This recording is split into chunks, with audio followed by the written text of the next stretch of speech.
नमस्कार साथियों, स्वागत है आप सभी का बातें बाजार की पर। मैं हूं अंकित अवस्थी और आप है मेरे साथ में एचडीएफसी बैंक से जुड़ी एक ऐसी खर्च विषय पर चर्चा करने के लिए जो हाल ही में बैंक के लगभग 1 लाख करोड़ के मार्केट कैप को गिराने का बड़ा कारण बनी है। हाल ही में जहां एक और मिडिल ईस्ट में वेस्ट एशिया में छिड़ी जंग से भारतीय बाजार लगातार प्रभावित हुए जा रहा है, सेंसेक्स में गिरावट दर्ज की जा रही है और वहीं निफ्टी 50 और सेंसेक्स की टॉप परफॉर्मर जो कंपनी है ब्लू चिप कंपनी एचडीएफसी के स्टॉक्स में जबरदस्त गिरावट देखी गई। हाल में हमने एक सेशन किया था जिसमें मंदी आने वाली है को लेकर हमने कुछ संदेह व्यक्त किया था और उस सेशन में हमने आपके सामने प्रश्न के समय यह जानकारी दी थी कि एचडीएफसी के जो पार्ट टाइम चेयरमैन हैं उनका हाल ही में रेजिग्नेशन हुआ है और उस रेजिग्नेशन ने बैंक को संभलने का मौका ही नहीं दिया है। कहा जा रहा है कि बीते कई महीनों बाद इतनी जबरदस्त एचडीएफसी के बैंक के शेयर्स में गिरावट देखी गई है। आप हैं अतनु चतुर्वेदी और आपके रेजिग्नेशन ने अचानक बैंकिंग सेक्टर में निवेश करने वाली म्यूचुअल फंड फर्म्स, निवेशकों के अंदर भी डर का माहौल पैदा कर दिया। साथियों, एचडीएफसी बैंक की यह खबर हेडलाइन है कि ऐसा क्या हुआ जिसके चलते अतनु चक्रवर्ती ने इस्तीफा दिया। दूसरा, उनके इस्तीफे के चलते दुनिया भर के जो ग्लोबल इन्वेस्टर्स हैं वो डर क्यों गए और अचानक स्टॉक मार्केट में बिकवाली एचडीएफसी बैंक में क्यों आ गई। इस विषय को आज के सेशन में समझने का आप और चर्चा करेंगे कि असल में ग्लोबल इन्वेस्टर्स को इस विषय पर क्यों चिंता हुई। आइए आगे बढ़ते हैं। साथियों, आगे बढ़े उससे पहले थोड़ा सा एचडीएफसी बैंक के बारे में डिस्कस कर लें। देश की टॉप बैंकों की जहां बात होती है प्राइवेट सेक्टर में, तो सबसे ज्यादा मार्केट कैप लेकर अगर कोई बैंक बैठी है तो वो एचडीएफसी है। रैंकिंग बैंकिंग के अंदर मार्केट कैप इस बैंक का लगभग 14.5 लाख करोड़ बताया जाता है। भारत के अंदर मार्केट कैप के अंदर ये एसबीआई और आईसीआईसी से भी बड़ी बैंक मार्केट कैपिटलाइजेशन में बताई जाती है। इस बैंक की शुरुआत की अपनी एक कहानी है। हसमुख भाई पारेख नाम के एक व्यक्ति आफ्टर रिटायरमेंट आईसीआईसीआई बैंक से जब लोन लेने गए तो उन्हें नहीं मिला और इसी बात से उन्होंने एचडीएफसी की स्थापना की। एचडीएफसी शुरुआत में हाउसिंग डेवलपमेंट के लिए फाइनेंस करने वाली कंपनी बनकर आई और फाइनेंस में उन्होंने शुरुआत में घरों को लोन देना ही काम शुरू किया। बाद में बैंक वर्जन इनका शुरू हुआ, इसलिए एचडीएफसी लिमिटेड और एचडीएफसी बैंक ये दो अलग अलग वर्टिकल हुआ करते थे। बाद में फिर इन दोनों को मर्ज किया गया, एचडीएफसी बैंक और लिमिटेड को, हाल ही के वर्षों में।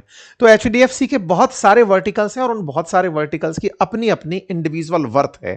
फिलहाल एचडीएफसी बैंक की चर्चा है क्योंकि एचडीएफसी बैंक के पार्ट टाइम चेयरमैन अतनु चक्रवर्ती ने रेजिग्नेशन दे दिया 18 मार्च की देर रात को, जिसके चलते स्टॉक में एक्सचेंज के अंदर जब यह खबर बाहर निकल कर आई तो सीधे सीधे कई तरह के सवाल हलकों में तैरने लगे इन्वेस्टर्स के बीच में।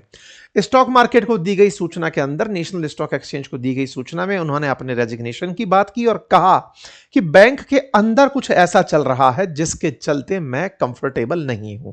जब उन्होंने इस तरह से बैंक पर सवाल उठाए तो आज भी स्टॉक बैंक का एचडीएफसी का 2% गिरा और कल की डेट में पिछले समय 5% स्टॉक के अंदर गिरावट हुई। बैंक का अगर ऑल टाइम लो 52 वीक का देखा जाए तो 770 है।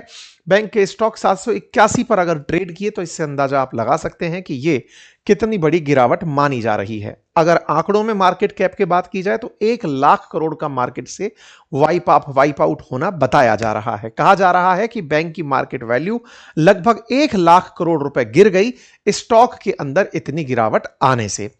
इससे पहले वर्स्ट परफॉर्मेंस 2020 में रहा था जब कोविड क्रैश के चलते शेयर गिर गए थे और 13% की गिरावट के साथ 750 रुपए पर आए थे।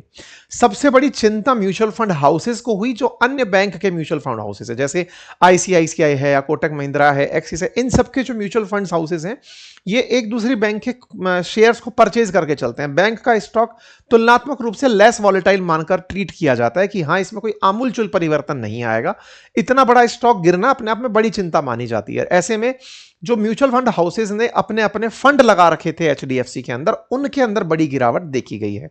म्यूचुअल फंड्स का एचडीएफसी के स्टॉक में 26% के आसपास हिस्सेदारी है एचडीएफसी की कुल मार्केट कैप में, जो कि हाल में बढ़कर के 26.66% हुई साल के अंत में, बीते साल में। ऐसे में जहां हजारों करोड़ एक एक महीने के अंदर एचडीएफसी के म्यूचुअल फंड में बैंकों के द्वारा निवेश किए जा रहे हो, यहां पर कंफ्यूज होने की जरूरत नहीं है।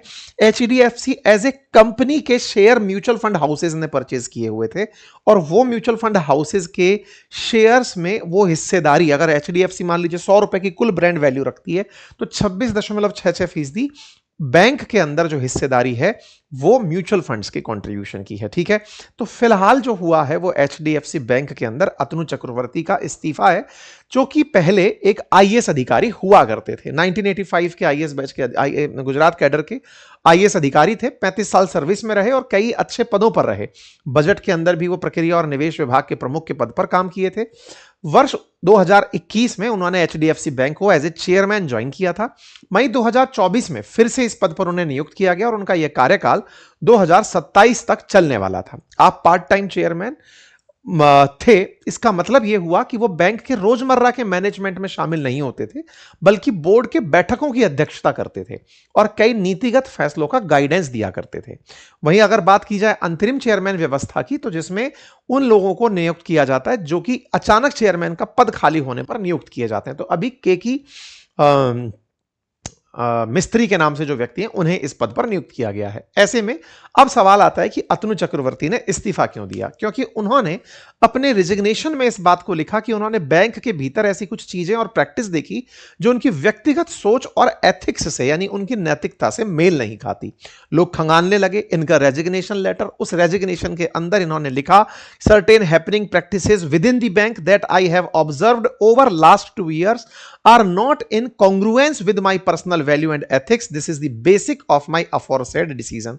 ये कहकर के इन्होंने पत्र दे दिया। अब सवाल खोजे जाने शुरू हुए कि भाई ऐसा क्या चल रहा था बैंक में। चेयरमैन जो कि सबकी अध्यक्षता ले रहा है, उसी को अगर समझ नहीं आ रही है, बैंक में दिक्कत हो रही है, तो क्या था? तो असल में दिक्कत क्या थी कि इस बैंक के अंदर एक एमडी है जिनका नाम है शशिधर जगदीशन। उनके कार्यकाल का बैंक एक्सटेंशन करना चाहती थी, बोर्ड जो है वो एक्सटेंशन करना चाहता था, ये उसके पक्ष में नहीं थे। जगदीशन का दूसरा कार्यकाल का पहले ये चाहते थे कि पहले परफॉर्मेंस रिव्यू हो जाए। 2023 में उन्हें नियुक्त किया गया था, तो 2026 के अक्टूबर में फिर से उनकी नियुक्ति के बारे में चर्चा होनी थी। तो ऐसे में ये खिलाफ थे कि भैया शशिधर जगदीशन को अगर आप दोबारा लेकर आना चाहते हो तो एक बार इसका रिव्यू कर लो। ऐसा क्यों? क्योंकि शशिधर जगदीशन के चलते पहले भी बैंक की इमेज को नुकसान पहुंचा है। कैसे? असल में लीलावती अस्पताल नाम से मुंबई में एक अस्पताल है, उसके ट्रस्ट के द्वारा, मतलब ट्रस्टियों के बीच में चल रहे विवाद में शशिधर लीलाधर, ये क्या नाम है इनका, एमडी शशिधर जगदीशन जो है, इनका नाम भी निकल कर आया था। तो आरोप था कि शशिधर जगदीशन ने भ्रष्टाचार और धोखाधड़ी की है अस्पताल के ट्रस्ट के अंदर। पूर्व ट्रस्टियों का आरोप था कि 20 वर्षों के अंदर अस्पताल में लगभग 1500 करोड़ की हेराफेरी हुई है और उसमें जो एमडी शशिधर जगदीशन है उनका नाम जुड़कर आ रहा था। आरोप यह भी था कि इन्होंने 25 करोड़ रुपए के अवैध रूप से बैंक में जमा करवाए थे। आरोप यह भी था कि ये काला जादू करवाते थे। इसके चलते लीलावती ट्रस्ट ने एचडीएफसी बैंक के सीईओ को हटाने की भी मांग की थी। लीलावती अस्पताल पर शशिधर ने इस चलते 1000 करोड़ का डिफेमेशन केस भी फाइल कर दिया था। इन सबके चलते एचडीएफसी बैंक का पिछले सालों में काफी ज्यादा नाम लीलावती के चलते खराब हुआ था। एक और मामला भी था और वो मामला था एचडीएफसी बैंक के अंदर क्रेडिट सुइस के आपातकालीन विलय के समय अपनी वैल्यू को हाई दिखाने का। वो भी एक मामला था जो काफी ज्यादा सुर्खियों में रहा था। इन दोनों ही मामलों के साथ अतनु चक्रवर्ती कंफर्टेबल नहीं थे। एक और मामला भी था और वो था नियुक्तियों के अंदर अतनु चक्रवर्ती का 12 अप्रैल को जिमी टाटा की नियुक्ति के प्रस्ताव पर मतभेद, यानी कि बैंक के अंदर कौन लोग एंट्री करें, इस बात को लेकर के अतनु चक्रवर्ती अपने लोगों से कन्विंस नहीं थे, या फिर कहिए बोर्ड में इस बात को लेकर मतभेद था। भावेश जवेरी जो कि एग्जीक्यूटिव डायरेक्टर हैं बैंक के, उनकी जगह पर जिमी टाटा की नियुक्ति होनी थी। जिमी टाटा जिमी टाटा लंबे समय से चीफ क्रेडिट ऑफिसर हैं एचडीएफसी बैंक में 1994 से। तो बोर्ड का यह मानना था कि उन्हें बोर्ड में शामिल किया जा सकता है, लेकिन इनका यह मानना था कि साहब ये अनड्यू एंटाइटलमेंट है कि वो इसके लिए योग्य नहीं है, फिर भी आप इनको योग्यता के अकॉर्डिंग वो दे रहे हो, तो मैं इसके पक्ष में नहीं हूं। तो कुल मिलाकर के बोर्ड के अंदर लोगों की नियुक्ति, एमडी के पद पर बोर्ड के अंदर और बैठे लोगों की नियुक्ति को लेकर शशिधर अतनु चक्रवर्ती कन्विंस नहीं थे।